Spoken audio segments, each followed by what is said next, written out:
انتہائی واجب الاحترام برادران اسلام، دوستوں، بزرگوں، نوجوان ساتھیوں، رمضان المبارک کا دوسرا عشرہ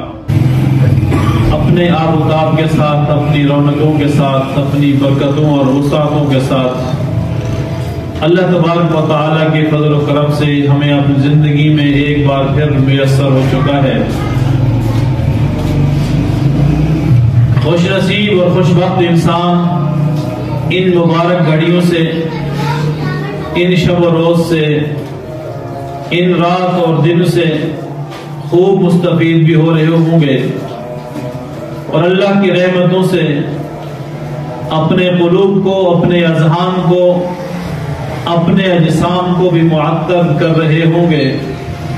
یقیناً خوش نصیبی اور خوش بختی ہے ایسے انسان کے لیے جو ان قیمتی گھڑیوں کی قدر کرے، ان مقدس لمحات کو اپنی زندگی میں مل جانا اسے غنیمت جانے، اور پھر اپنی زندگی کو ان قیمتی لمحات کے مطابق ڈھالنے کی کوشش کرے۔ یہ مقدس مہینہ اللہ تبارک و تعالیٰ کی طرف سے بہت بڑا انعام ہے۔ آدھے سے زیادہ گزر چکا ہے، آدھے سے کم باقی ہے، تو ہمارے لیے ابھی بھی سبق ہے کہ جو وقت گزر چکا اس کی اگر ناقدری ہوئی، صحیح معنوں میں اس کا حق ادا نہ ہو سکا، تو آئندہ دنوں کے اندر اپنی سابقہ غلطیوں کا بھی ازالہ کیجیے، اور ان کوتاہیوں، ان پریشانیوں اور ان لاپرواہیوں سے پہلو تہی کر کے آنے والے وقت کو قیمتی بنائیے، اور دنیا کے اندر ہی اپنے لیے آخرت کا خزانہ تیار کیجیے، اور اس مبارک مہینے کو اپنے لیے رحمت، گناہوں سے چھٹکارے کا سبب اور جہنم سے نجات کا باعث بنائیے۔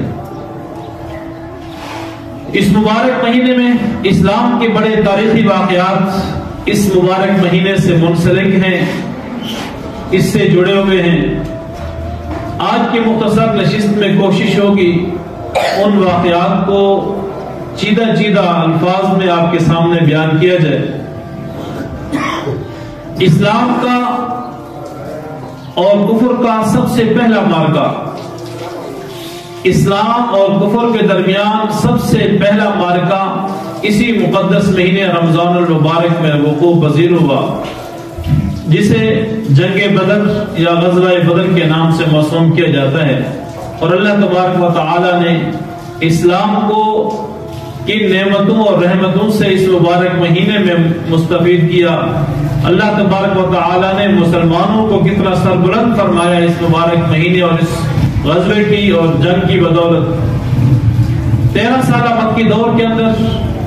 مشرکین مکہ کی طرف سے مسلسل تکلیفیں، مشقتیں، اذیتیں برداشت کرنے کے بعد اللہ تبارک و تعالیٰ کے حکم سے آپ مکہ سے مدینہ کی طرف ہجرت کر کے تشریف لے آئے۔ جتنے مسلمان تھے آپ اس وقت مکہ سے مدینہ کی طرف تشریف لا چکے ہیں، لیکن اسلام دشمن عناصر اپنے مذموم مقاصد کے اندر کامیابی دیکھنا چاہتے تھے، اپنے مذموم ناپاک عزائم کی بدولت اور ذریعے اسلام کو ناکام کرنے کی کوشش کر رہے تھے، مسلمانوں کو ختم کرنے کی ناکام کوشش میں اور مصروفیت میں لگے ہوئے تھے۔ کوئی ایسا واقعہ ہو، ایسی بات ہو یا ایسا موقع ہو کہ جو انہیں اسلام اور مسلمانوں کے خلاف استعمال کرنے کا موقع ملے، انہوں نے ایک لمحے کے لیے بھی اس وقت کو ضائع نہ کیا، بلکہ ان کی کوشش تھی کہ آقا دو جہاں صلی اللہ علیہ وسلم جو دین لے کر آئے ہیں کہ قولوا لا الہ الا اللہ تفلحون، لوگوں تم اس بات کا اقرار کرنے والے بن جاؤ کہ اللہ کے سوا کوئی عبادت کے لائق نہیں، اللہ کے سوا کوئی حاجت روا نہیں، اللہ کے سوا کوئی مشکل کشا نہیں، اللہ کے سوا کوئی سجدے کے لائق نہیں، اللہ کے سوا کوئی ڈرنے کے لائق نہیں۔ یہ اعلان کرنا ہی تھا کہ اپنے جو ایک عرصے تک اپنی قوم کے اندر، اپنے خاندان کے اندر لوگ بسنے والے تھے، وہ بھی آپ صلی اللہ علیہ وسلم کے مخالف ہو گئے، یہاں تک کہ وہ آپ کی جان کے در پہ ہو گئے۔ اللہ تعالیٰ نے آپ کی جان کی حفاظت فرماتے ہوئے اسلام کی سربلندی کے لیے اور ان مشرکین مکہ کے ناپاک عزائم کو ملانے کے لیے اللہ تبارک و تعالیٰ نے مدینہ منورہ کی طرف ہجرت کرنے کا حکم دیا. لیکن جہاں بھی وہی ہتھ کنڈے استعمال ہوتے رہے, وہی منافقانہ اور مشرکانہ چالوں سے وہ لوگ باز نہ آئے, مسلمانوں کے مختلف طریقوں اور ہیلوں سے نقصان پہنچاتے رہے. ان کی جان کا نقصان ہو یا ان کے اموال کا نقصان ہو, ان کے دین کا نقصان ہو یا ان کی دنیا کا نقصان ہو, انہوں نے کوئی اوچھا ہتھ کنڈا ایسا نہیں چھوڑا جو انہوں نے استعمال نہ کیا. اور پھر ایک موقع پہ جب مسلمانوں کو اس بات کا علم ہوا تو انہوں نے رسول اللہ صلی اللہ علیہ وسلم کی خدمت اقدس میں حاضر ہو کر عرض کہ یا رسول اللہ, وہ مشرکین مکہ جو 13 سال تک ہمیں اذیت دیتے رہے اور ابھی بھی مدینہ منورہ کے قریب تک وہ مختلف قسم کے مالوں کا نقصان کر کے, لوگوں کی عزتوں کو نقصان پہنچا کے ہمیں تکلیف دیتے آ رہے ہیں اور دے رہے ہیں, ان لوگوں کا ایک گروہ اجتماعی شکل میں 40 افراد پر مشتمل وہ قافلہ جو کچھ ہی دنوں کے بعد مکہ کی طرف لوٹے گا اور اس کے پاس مال تجارت بھی ہوگا اور ان کے پاس اموال بھی کثیر تعداد میں ہوں گے. کیوں نہ ہم ایسے کریں کہ انہوں نے 13 سال تک اور پھر ابھی بھی 2 سال 1.5 سال جو گزر چکا ہے مدینہ طیبہ کا, یہاں بھی مسلسل تکلیفیں دے رہے ہیں. کیا خیال ہے کہ اگر ہم ان کو بھی اسی انداز میں تکلیف پہنچائیں؟ رسول اللہ صلی اللہ علیہ وسلم اللہ کے حکم اور اجازت سے اس منصوبے کو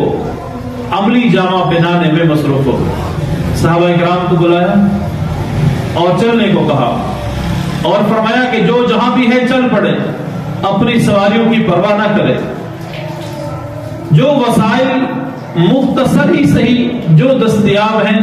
انہیں لے کر چل پڑے. یہاں تک کہ فرمایا گیا کہ صرف 3 میل کی مسافت میں اور دورانیے میں جس کے پاس جو سواری ہے وہ لے کے آ سکتا ہے, اگر 3 میل سے دور اس کی سواری موجود ہے یا کھڑی ہے اسے چھوڑ دے. چونکہ ارادہ جنگ کرنے کا نہ تھا, لیکن مشرکین مکہ جس کی اس وقت سربراہی ابو سفیان کر رہے تھے وہ اس بات سے اور اس منصوبے سے باخبر ہو گئے. فوری طور پر انہوں نے مکہ کے مشرکین تک یہ پیغام پہنچایا اور ان کو بتایا گیا کہ مسلمان ہمارے اوپر حملہ آور ہونے کے لیے ہمارے اس قافلے کو لوٹنا چاہتے ہیں, ہمارے ساتھ جنگ کرنا چاہتے ہیں. یہ اطلاع جیسے ہی مکہ کی سرزمین پہ پہنچی وہ آگ بگولا ہو گئے. نفرت, دشمنی وہ تو ان کی رگ و پے کے اندر موجود تھی, وہ تو ان کے خون کے اندر موجود تھی. اسلام کے ساتھ دشمنی مشرکین مکہ کے ایک ایک بچے کے دل کے اندر موجود تھی. تو جیسے ہی انہوں نے یہ بات سنی کہ مسلمان ہمیں مارنا چاہتے ہیں, ان کو اپنے وسائل کا گھمنڈ تھا اور اپنے ہتھیار کا گھمنڈ تھا, ان کے پاس جو اسلحہ تھا اس کا ان کو تکبر تھا, ان کو فخر تھا, اور وہ جانتے تھے کہ ہم تو کثیر تعداد میں ہیں, مسلمان تو مٹھی بھر ہیں, وہ ہمارا کیا مقابلہ کر سکتے. ابو جہل اس کی ذریت اور اس کے رؤسائے مشرکین سارے کے سارے جمع ہو کر مدینہ منورہ کی طرف چہل قدمی کرتے ہیں. اور ادھر مسلمان جب وہاں پہنچتے ہیں تو اس وقت تک وہ قافلہ جو شام سے مکہ کی طرف جانے والا تھا وہ اس حدود سے نکل چکا تھا. یہ اللہ کی مرضی تھی, اللہ کا فیصلہ تھا. جب مسلمانوں کو بتایا گیا, رسول اللہ صلی اللہ علیہ وسلم نے ایک اور مشورہ طلب فرمایا, مسلمانوں کو بلایا, اکٹھا کیا کہ وہ قافلہ جس کی غرض سے ہم مدینہ سے نکلے تھے وہ ہم سے چلا گیا, وہ ہم سے چھوٹ گیا ہے. اب آپ کا کیا ارادہ ہے؟ کیا آپ جنگ کے لیے تیار ہیں؟ کیونکہ اس سے پہلے جنگ کا کوئی ارادہ نہ تھا. تو سیدنا صدیق اکبر رضی اللہ تعالیٰ عنہ کھڑے ہوئے اور عرض کیا, یا رسول اللہ ہم بالکل تیار ہیں, آپ جہاں کہیں گے ہم تیار ہیں, جو فیصلہ آپ کریں گے ہمیں منظور ہوگا. دوبارہ پھر آپ نے ارشاد فرمایا ایک اور صحابی کھڑے ہوئے، پھر ایک مرتبہ ارشاد فرمایا، اور صحابی کھڑے ہوئے، لیکن آپ مسلسل پوچھتے جا رہے ہیں۔ 3 مرتبہ جو اصحاب کھڑے ہوئے وہ تینوں کے تینوں مہاجرین میں سے، یعنی کہ ان کا تعلق مکہ کے ساتھ تھا، وہ تینوں مہاجر تھے۔ اور آپ صلی اللہ علیہ وسلم ایک مرتبہ پھر ارشاد فرماتے ہیں کہ آپ کا کیا ارادہ ہے جنگ کے لیے؟ تو صحابہ اکرام یقیناً سمجھ گئے کہ یہ بار بار یہ سوال کیوں کیا جا رہا ہے۔ تو ایک انصاری صحابی کھڑے ہو گئے، انہوں نے، جو اس وقت انصار کے سردار تھے اور ان کو لیڈ کر رہے تھے، انہوں نے کہا کہ یا رسول اللہ، ہم تو یہ چاہ رہے تھے کہ مہاجرین چونکہ قربانی والے ہیں، بڑے ہیں، باعث عزت اور اکرام کے لائق ہیں، جو ان کا فیصلہ ہوگا وہ ہمارا بھی ہوگا، لیکن آپ کا بار بار پوچھنا اور اصرار کرنا شاید اس وجہ سے ہے کہ انصار میں سے بھی کوئی رائے دے۔ کیونکہ انصار نے جب آپ صلی اللہ علیہ وسلم کو مکہ سے نکلنے کے لیے مدینہ کی طرف دعوت دی تھی، تو ایک بات کا معاہدہ کیا تھا کہ ہم آپ کی مدینہ میں حفاظت کریں گے، آپ کے دین کی حفاظت کریں گے، دین کی اشاعت ہوگی، دین کا پرچار ہوگا، آپ کا مشن، آپ کا موقف، آپ کے نظریے کو پائے تکمیل تک پہنچانے کی ہم کوشش کریں گے۔ لیکن وہ بات مدینہ کی حدود تک تھی، اب چونکہ مدینہ سے نکلنے کا معاملہ آ گیا،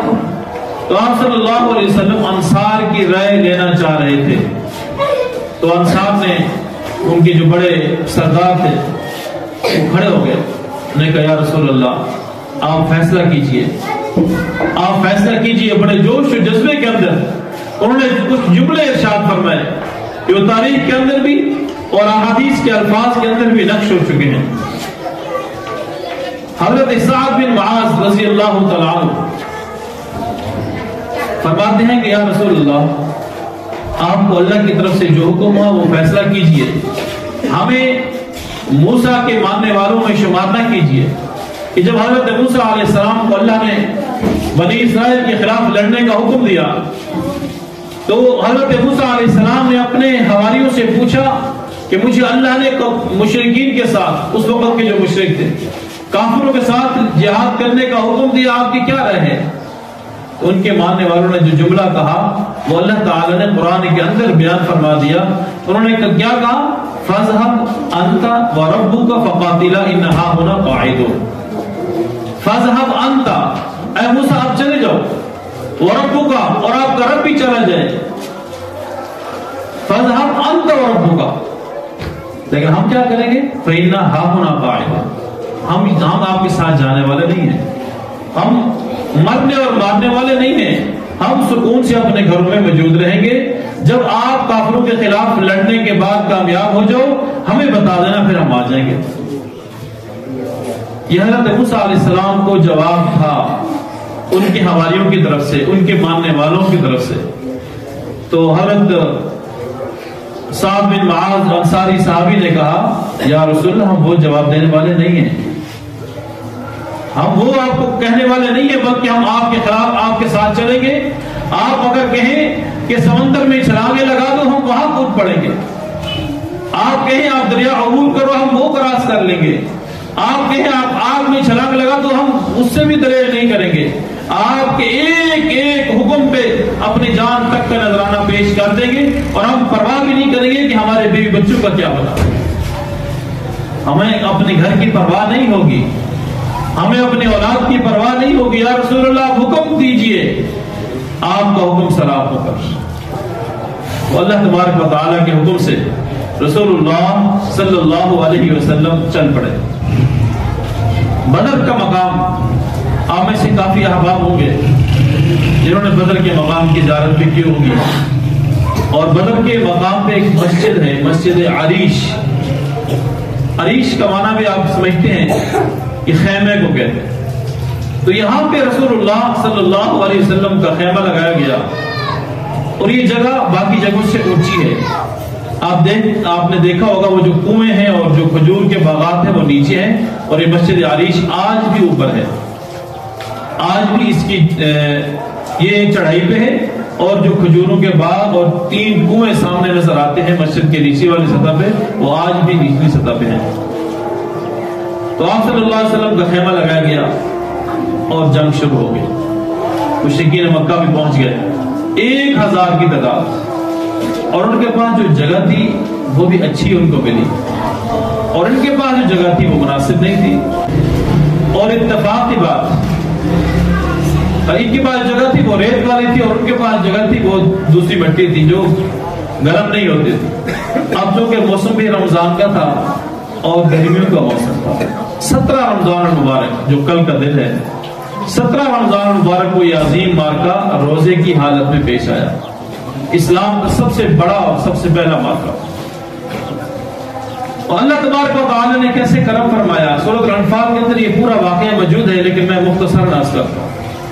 اللہ تبارک و تعالی نے مسلمانوں پہ کرم فرمایا اور اللہ کی طرف سے غیبی مدد آنا شروع ہو گئی۔ سب سے پہلے کیا؟ وَمَا رَمَيْتَ إِذْ رَمَيْتَ وَلَكِنَّ اللَّهَ رَمَى۔ سورہ انفال کے اندر اللہ تعالی نے ارشاد فرمایا، آپ صلی اللہ علیہ وسلم کو کہا آپ اپنے ہاتھ میں کچھ مٹی لیں اور وہ پھینک دیں، تو رسول اللہ صلی اللہ علیہ وسلم نے وہ مٹی پھینکی۔ اللہ تعالیٰ اس مٹی کے بارے میں فرما رہے ہیں وَمَا رَمَيْتَ إِذْ رَمَيْتَ، جب آپ نے وہ مٹی پھینکی تھی تو وہ آپ نے نہیں پھینکی، وَلَكِنَّ اللَّهَ رَمَى، بلکہ وہ اللہ تعالیٰ نے پھینکی۔ وہ مٹی تیر بن کر مشرکین جتنے بھی تھے ان کی آنکھوں میں جا کر لگی، اور اس سے پہلے ایک ہوا کا جھونکا محسوس ہوا تو سیدنا علی بن طالب رضی اللہ تعالیٰ عنہ نے عرض کیا، رسول اللہ یہ ہوا کا جھونکا ہمیں محسوس ہو رہا ہے، یہ کیا ہے؟ تو آپ نے ارشاد فرمایا جبریل امین اپنے فرشتوں کے ساتھ تشریف لا چکے ہیں، اور قرآن کریم کے اندر آتا ہے 3000 اور 5000 فرشتے بدر کے مسلمانوں کی مدد کے لیے آئے، اور الحمدللہ اللہ تبارک و تعالی نے یوم فرقان اسے بنا دیا، حق اور باطل کے درمیان تفریق والا دن بنا دیا، اور اللہ تبارک و تعالی نے مسلمانوں کو فتح نصیب فرمائی، باوجود ہے کہ تعداد بھی کم تھی، باوجود ہے کہ وسائل بھی نہیں تھے، غریب لوگ تھے، فقیر لوگ تھے، کچھ سواریاں بھی نہیں تھی، ہتھیار بھی نہیں تھے، اور اس طرف سواری بھی تھی، ہتھیار بھی تھے، تعداد بھی تھی، وسائل بھی تھے اور طاقت بھی تھی، اور ایک طرف کمزور لوگ ایک طرف طاقتور لوگ، لیکن اللہ تعالیٰ نے اسلام کو اور مسلمانوں کو فتح نصیب کر دی تھی۔ 70 کافر مردار ہوئے اور 70 کو گرفتار کیا گیا، اور مسلمان صرف 14 شہید ہوئے۔ اللہ تعالیٰ نے یہ مارکہ بھی رمضان میں نمودار کیا۔ یہ 2 ہجری کا واقعہ ہے، پھر یہ چلتا چلتا آگے 3 ہجری 4 5 6 7 8 فتح مکہ کا موقع آتا ہے، وہ عظیم مارکہ بھی اور اسی مبارک مہینے میں ہوا، اور اس کے بارے میں بھی 17 تاریخ کا واقعہ بھی آتا ہے، ایک ہی دن کا واقعہ ہے لیکن سالوں کا فرق ہے، تو وہ بھی بڑا عظیم واقعہ ہے جو اس مبارک مہینے سے جڑا ہوا ہے۔ فتح مکہ سے پہلے حدیبیہ کے مقام پہ سن 5 یا 6 ہجری میں ایک معاہدہ ہوا تھا، بڑا مشہور معاہدہ ہے، تاریخ کے اندر سیرت کے اندر وہ موجود ہے۔ اس معاہدے کے تحت 10 سال تک مسلمانوں کی اور کافروں کی آپس میں لڑائی نہیں ہونی تھی۔ اب اس معاہدے کے اندر کچھ قبائل اور کچھ لوگ مسلمانوں کے ساتھ ہو گئے، کچھ کافروں کے ساتھ ہو گئے، کیونکہ معاہدہ 2 قوموں کے درمیان تھا۔ اب ہوا کیا، جو لوگ کافروں کے ساتھ تھے اس قبیلے والے نے اس قبیلے کے بندوں کو نقصان پہنچایا اور انہیں قتل کیا جو مسلمانوں کے حلیف تھے، یعنی کہ مسلمانوں کے ساتھ وہ قبیلے شامل تھے، مسلمان تھے۔ اب ظاہر جب ایک معاہدہ ہوتا ہے، اس معاہدے کی ایک شک کی بھی خلاف ورزی ہو تو سمجھو کہ پورا معاہدہ ختم۔ تو اس قبیلے کے سردار نے بڑی عاجزی کے ساتھ، انکساری کے ساتھ رسول اللہ صلی اللہ علیہ وسلم کی خدمت میں آ کر عرض کی، یا رسول اللہ، ان لوگوں نے آپ کے معاہدے کی خلاف ورزی کی اور ہمارے مسلمانوں کو نماز کی حالت میں بے دردی سے قتل کر دیا۔ رسول اللہ صلی اللہ علیہ وسلم نے جب ان کی بات سنی تو اپنا ایک قاصد بھیجا مشرکین مکہ کی طرف، اور انہوں نے کہا کہ یا تو ان کا قصاص لو یا ان کی دیت آپ کو دینی پڑے گی، بدلہ دینا پڑے گا،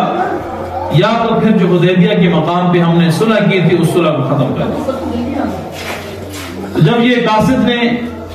ان کو پیغام پہنچایا تو مشرکین مکہ آگ بگولا تھے، پرانی قدورتیں تھی، 7-8 جنگیں، بڑی بڑی جنگیں، اور ویسے تو 20-25 جنگیں ہو چکی تھی اس سے پہلے. اب بدر کا بھی تھا، احد بھی تھا، خندق بھی، خیبر بھی، اور چھوٹے چھوٹے اور بھی بے شمار قسم کے غزوات ہو چکے تھے. اب پرانی دشمنیاں ایک انسان کے دل میں ہوتی ہیں، دماغ میں ہوتی ہیں، تو وہ فوراً واپس آ جاتی ہیں. تو جب اس قاصد نے پیغام پہنچایا تو انہوں نے کہا کہ ہم جنگ کے لیے تیار ہیں، ہمارا معاہدہ ختم. ان سے کہو تیار ہو گیا. اس وقت مسلمان 10,000 کی تعداد میں مکہ مدینہ سے نکلتے ہیں اور خاموشی کے ساتھ بغیر کسی کو بتائے منصوبہ بندی کرتے ہیں. اور آپ صلی اللہ علیہ وسلم کا فرمان یہ ہوتا ہے کہ کسی کو کانو کان خبر بھی نہ ہو اور ہم بالکل مکہ کے قریب پہنچے. تو ایسے ہی ہوا، 10,000 لوگ مدینہ سے نکلے اپنے پورے لاؤ لشکر کے ساتھ، جو بھی ان کے پاس وسائل تھے اپنے وسائل کے ساتھ. اور جب مکہ سے 10 میل کی مسافت پہ انہوں نے رات کو قیام کیا، اور اس قیام کے دوران ایک اور منصوبہ بندی کی گئی، بڑی جنگی منصوبہ بندی کامیاب ترین. اور سب کو کہا گیا کہ جو ٹولیوں کی شکل میں ہیں، گروہوں کی شکل میں، سب اپنا اپنا کھانا بناؤ. اب اس سے کیا فائدہ ہوگا کہ دور سے دیکھنے والا آدمی جب دیکھے گا، ایک طرف تو 10,000 آدمی بھی کثیر تعداد میں ہوتے ہیں کیونکہ لائٹس کا انتظام نہیں تھا. جب وہ مختلف ٹولیوں کے الگ الگ کھانے دیکھیں گے تو وہ دور سے دیکھیں گے کہ تو آگ جل رہی ہے اور بہت زیادہ تعداد میں جل رہی ہے.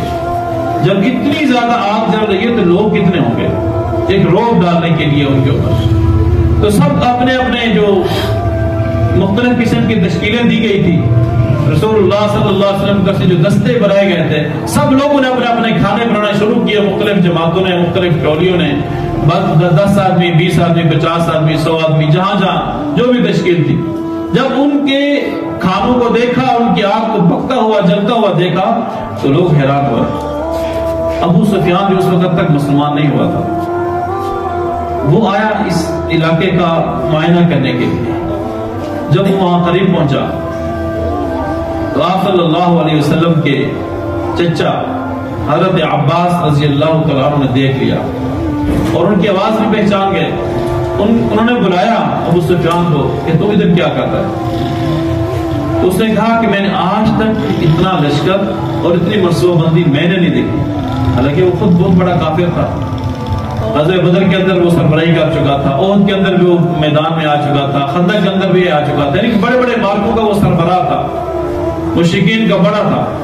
اور ابھی تک مسلمان نہیں ہوا تھا. جس وقت اس نے وہ لشکر دیکھا تو ایک روب طاری ہو گیا. حضرت عباس نے کہا کہ ابھی بھی تیرے پاس وقت ہے تو کلمہ پڑھ لو. اس نے کہا ٹھیک ہے میں کلمہ پڑھ لوں. وہ فوراً آیا اور آپ صلی اللہ علیہ وسلم کے ہاتھ پہ بیعت کی اور کلمہ پڑھ لیا. باقی اعمال نہیں کیے اور وہ چل پڑا.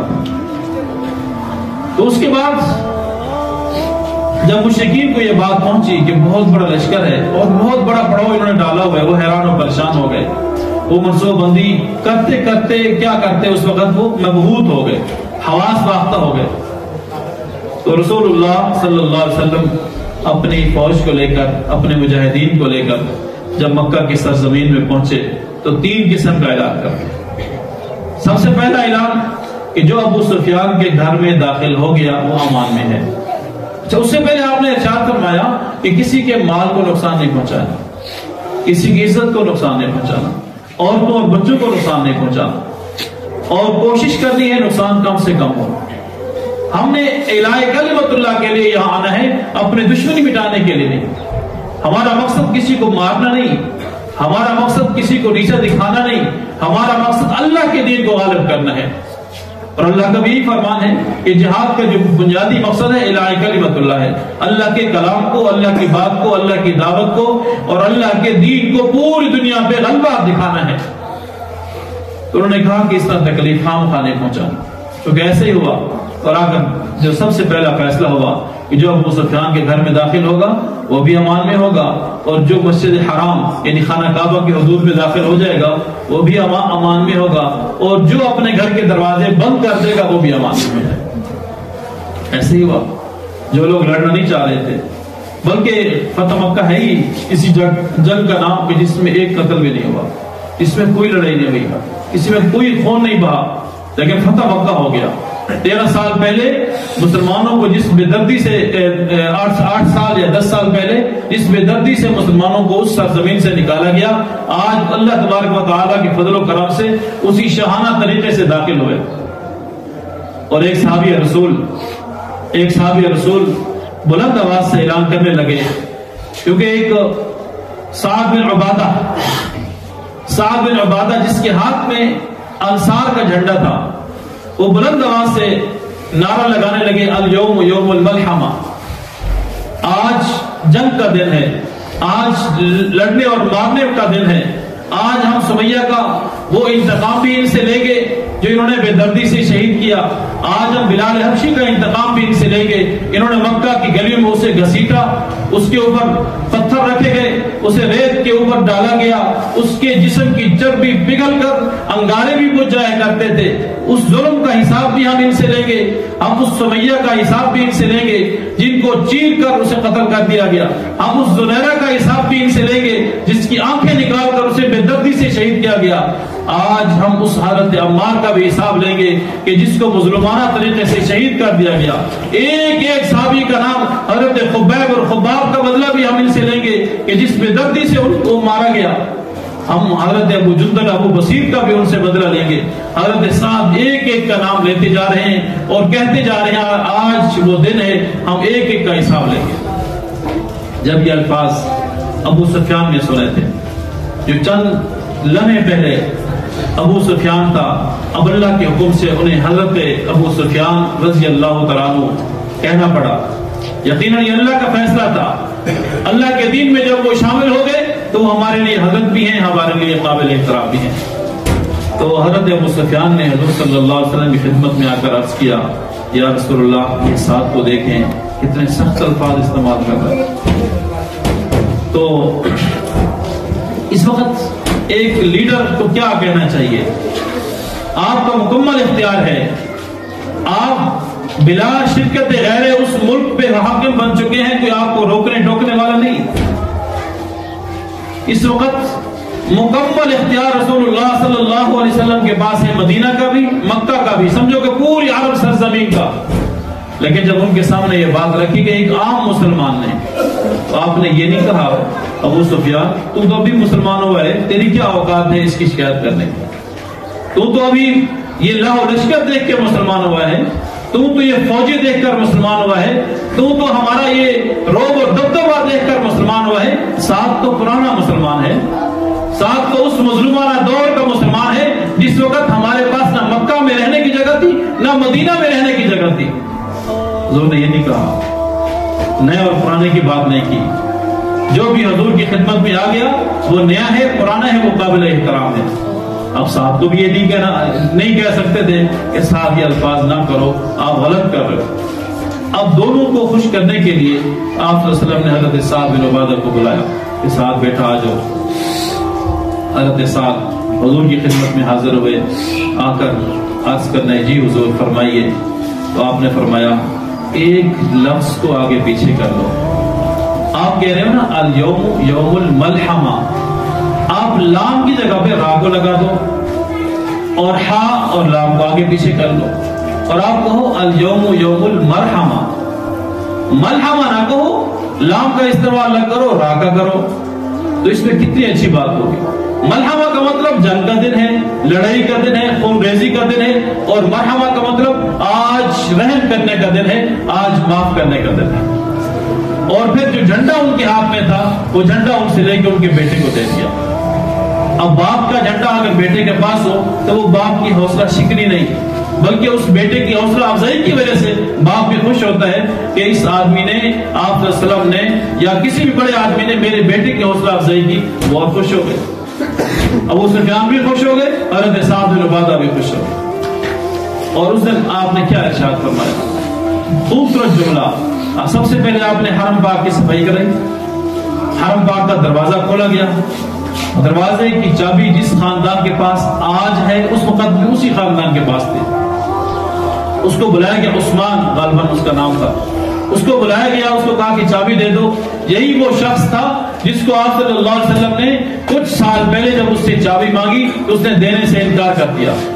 اور آپ نے ارشاد فرمایا کہ اگر ایک وقت ایسا آئے کہ میں اس مکہ کے اوپر اور خانہ کعبہ کے اوپر میرا غلبہ ہو جائے، میں آپ سے چابی لوں، پھر ہو سکتا ہے میں آپ کو واپس کروں یا نہ کروں۔ تو یہ شخص کہنے لگا کہ مجھے یقین نہیں تھا کہ یہ آدمی صحیح کہہ رہا ہے یا غلط کہہ رہا ہے، چابی بردار ہم ہیں، اس خانہ کعبہ کے مالک ہم ہیں، مکہ کے مالک ہم ہیں، یہ آدمی اس چابی کو لینے والا مالک کب کیسے بنے گا؟ تو فرمایا کہ اس نے جب میں نے اسے چابی مانگی، اس نے کہا کہ چابی دے دو، تو وہ آپ کی خدمت میں حاضر ہو کر کہنے لگا یا رسول اللہ، آپ نے چند سال پہلے مجھے یہ الفاظ کہے تھے، مجھے یقین نہیں آ رہا تھا کہ یہ چابی مجھ سے کوئی اور آدمی لے سکتا ہے، آج آپ نے ثابت کر دیا، یہ مجھے چابی دینی پڑ گئی۔ لیکن اس وقت حضرت علی رضی اللہ تعالیٰ عنہ کھڑے ہو گئے اور کہا کہ یا رسول اللہ، ہمارے خاندان کے پاس حاجیوں کو پانی پلانا، حاجیوں کی خدمت ہے، تو یہ چابی بھی ہمیں دے دے۔ تو آپ نے فرمایا نہیں،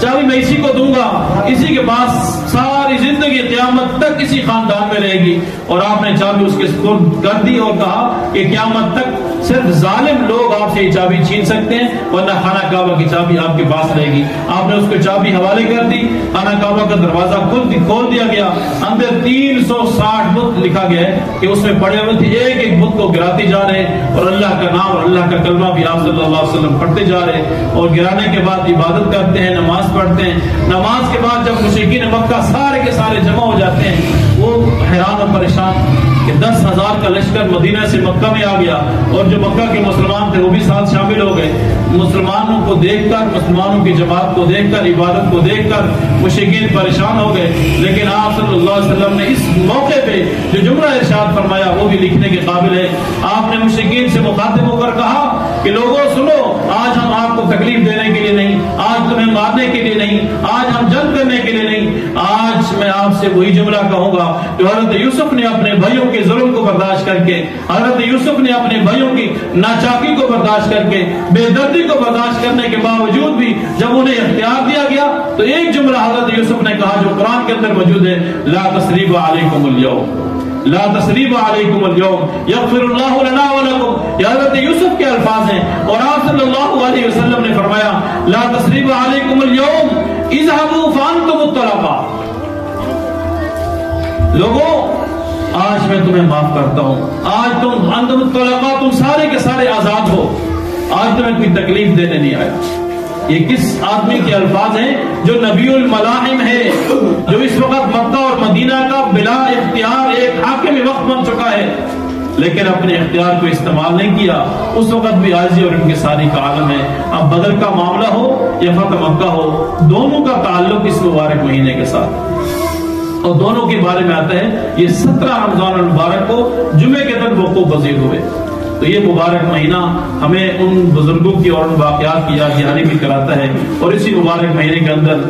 امام الاتقیاء خلیفہ چہارم سیدنا علی المرتضیٰ رضی اللہ تعالیٰ عنہ کا یوم شہادت بھی ہے۔ اسی مبارک مہینے کے اندر ہم سب کی ماں سیدہ عائشہ صدیقہ رضی اللہ تعالیٰ عنہ کا یوم وصال بھی ہے۔ کیونکہ وقت مختصر ہے اور واقعات طویل ہیں، تو یہ سارے واقعات ہمیں پڑھنے بھی چاہیے، ہمیں سننے بھی چاہیے، سمجھنے بھی چاہیے، اور کوشش کریں ان واقعات کا جو بنیادی پہلو ہے، جو بنیادی عنصر ہے، ہمیں اسلام کے تحفظ کے لیے اپنے آپ کو ہر وقت تیار کرنا، اسلام کے غلبے کے لیے ہمیں ہر وقت تیار کرنا، اسلام کے مضبوطی کے لیے اپنے آپ کو ہر وقت تیار کرنا، اور مسلمانوں کی ہمدردی بلکہ ہر انسان کی ہمدردی اپنے دل میں پیدا کرنا۔ اگر آپ کے پاس کوئی اختیار ہے تو ظلم و جبر پہ نہ اتریں، بلکہ اس وقت بھی عاجزی، انکساری اور اللہ تعالیٰ کی مدد کو شامل لحاظ رکھ کر یا اللہ تو نے جو بھی مجھے فتوحات عطا کی، جو بھی تو نے مجھے خوشی عطا کی، یہ تیری ہی مدد سے ممکن ہوا، تیری ہی طاقت سے ممکن ہوا۔ دعا فرمائے کہ اللہ تبارک و تعالیٰ جو کچھ کہا گیا اسے اپنی بارگاہ میں قبول فرما کر ہمیں اس پہ عمل کرنے کی بھی توفیق عطا فرمائے۔